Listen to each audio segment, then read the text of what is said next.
Et je crois que les fans de lecture vont être servis avec notre prochain invité. Et effectivement, Cindy, nous accueillons Sébastien Weiss, un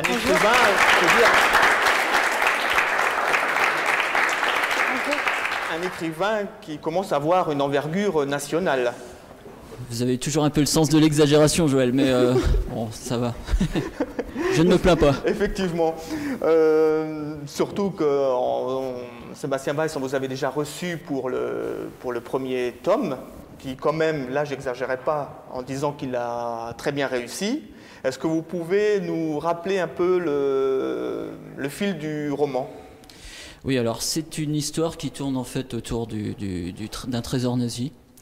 Alors le premier volet donc de cette trilogie, donc il commence d'une manière assez dramatique puisque on trouve un des personnages principaux qui est une jeune dame qui s'appelle Amy, qui est styliste sur Paris, qui est d'origine américaine et qui va malheureusement apprendre pour elle que son fiancé Justin vient de disparaître dans un crash aérien. Et donc à partir de là, il va y avoir une dimension assez dramatique.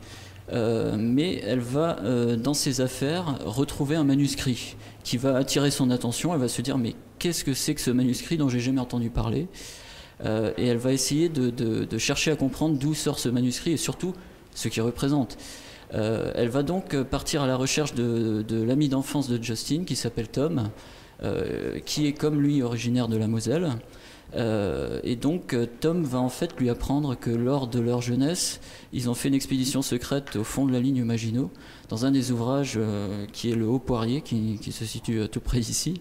À Rennes. À Rennes, tout à fait.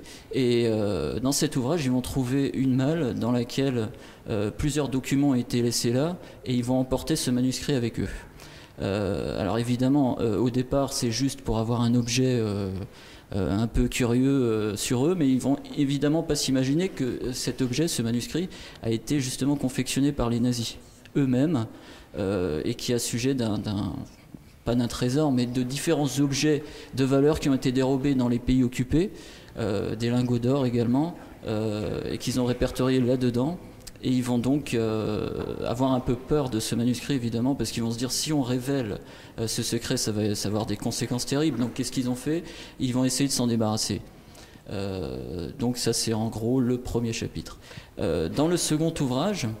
La liste secrète du Troisième Reich. Oui, tout à fait. Alors là, par contre, on va faire un bond en arrière, on va revenir en arrière. Justin est encore vivant, et on va à ce moment-là apprendre comment lui a vécu cette chose étant jeune, et surtout quelles conséquences cette petite histoire va avoir sur toute sa vie entière finalement, parce que il va partir dans des investigations qui vont durer des années. Le hasard de la vie faisant que lui il travaille dans la recherche scientifique, il voyage beaucoup, que ce soit en Asie ou aux États-Unis. Et aux États-Unis, il va faire une rencontre qui va être déterminante pour lui.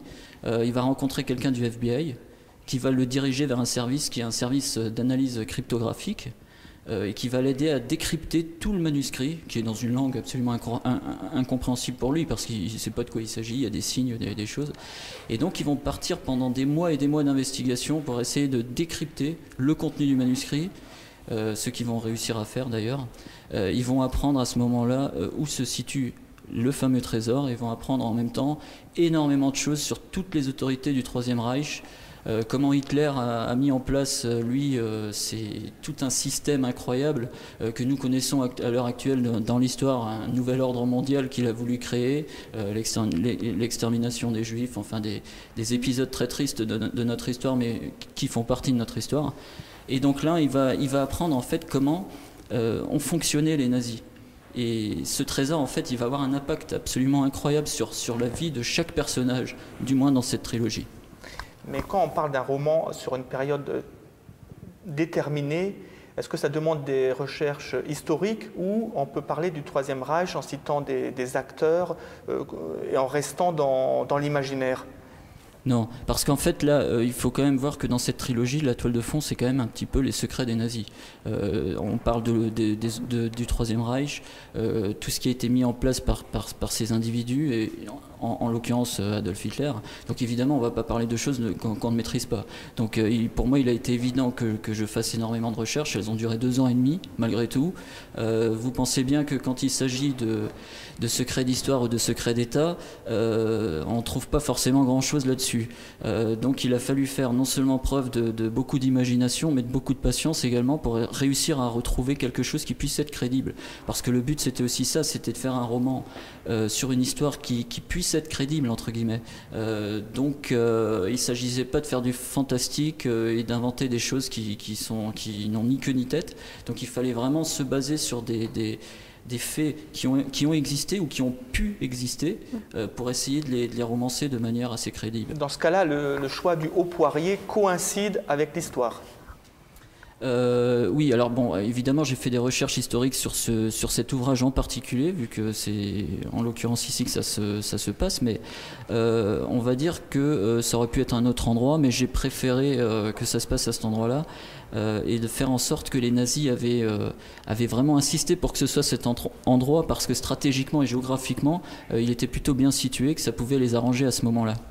J'ai vu aussi que dans votre dossier de presse, la réalité dépasse la fiction. Alors, est-ce que vous avez trouvé le trésor nazi ou pas? Il faut nous le dire. Pas encore, je recherche toujours. Mais disons que oui. Alors, je ne sais pas, mais certains auditeurs, certains spectateurs savent peut-être que le trésor nazi a fait vraiment l'objet de fantasmes absolument incroyables. Il y a eu beaucoup de choses qui ont été écrites là-dessus. Ce qui est sûr, c'est qu'il y a certains, entre guillemets, certains trésors qui ont été retrouvés, notamment l'un dont je fais référence dans l'ouvrage, qui est au lac de Toplitz en Autriche, où des caisses ont été remontées à l'époque par des autorités militaires. Alors, elles contenaient évidemment des fausses livres sterling, hein, il n'y avait pas des objets très précieux évidemment, mais disons que le mythe a toujours été ancré. On s'est toujours dit, depuis la fin de la guerre, on s'est dit, tiens, qu'est-ce qui s'est passé? Comment ils ont fait pour essayer de garder, de conserver tout ce qu'ils avaient pu dérober, parce que l'histoire nous a bien prouvé qu'ils ont dérobé énormément de choses, hein, que ce soit de l'or, des œuvres d'art notamment. Où sont passées toutes ces œuvres finalement? Donc ça fait l'objet vraiment de beaucoup de choses. Et là, je me sers un petit peu, entre guillemets, de ce mythe pour le transformer en quelque chose qui devient réel. Et c'est ce que les personnages vont découvrir au fur et à mesure, que oui, effectivement, tout ça devient crédible. Et au fur et à mesure des pages, on se rend compte que oui, les preuves sont là, ça existe bien. Enfin, toute l'action se situe au niveau temporel combien de temps après la guerre? Alors, il y a l'action où il retrouve ce manuscrit qui est en 1985, hein, donc bien après la guerre.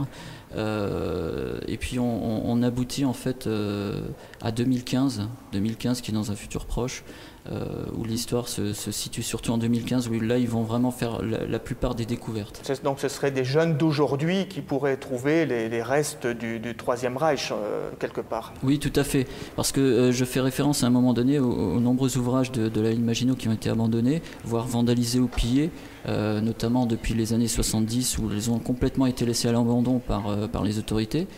Et justement, dans cette histoire, en fait, ce type d'ouvrage peut très bien servir à un moment donné de camp de retranchement pour des choses un peu bizarres, quoi.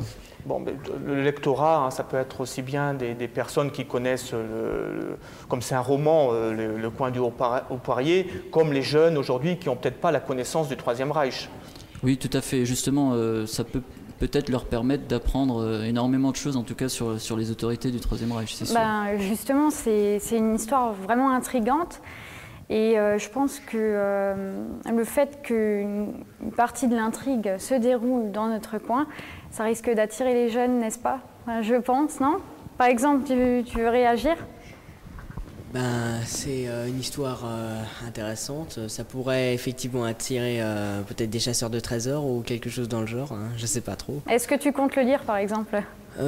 Ça pourrait être intéressant, mais c'est pas mon type de livre, désolé. Oh là là. Mais non, mais il faut le lire, franchement. Ouais, si. Ça pourrait être intéressant. Voilà.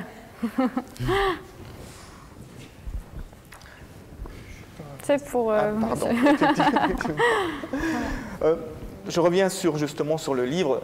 Quand on fait le choix d'une trilogie, Pourquoi cette formule plutôt qu'un livre qui pourrait faire certes plus de pages, mais où le lecteur ne serait pas obligé d'attendre l'apparition du numéro 3 ?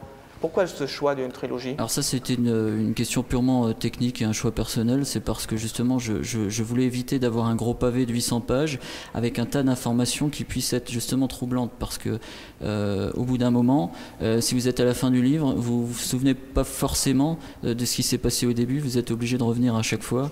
Là, je pense que le fait qu'il puisse y avoir à chaque étape, à chaque épisode, un petit rappel des faits, on se souvient plus facilement et on se souvient plus facilement de ce type d'informations qu'on donne justement. La fin, vous la connaissez déjà ?